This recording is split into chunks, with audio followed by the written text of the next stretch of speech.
Hello guys, आज हम घूमने के लिए आ गए हैं नया जगह।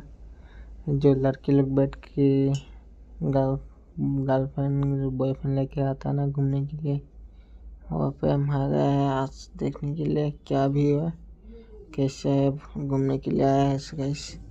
आप लोग भी थोड़ा देख लीजिए क्या नज़ारा है। वीडियो अच्छा लगे तो शेयर लाइक कर दीजिए भाई। नया यूट्यूब चैनल फॉलो कीजिए।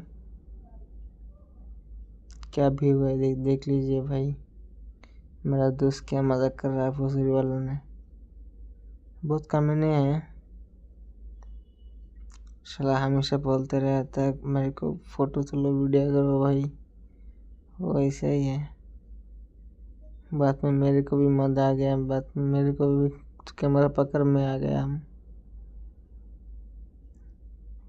क्या भी हुआ है भाई, तुम भी थोड़ा देख लो।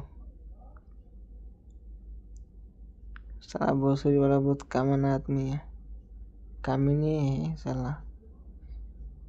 ये स्विमिंग पूल है हमारा।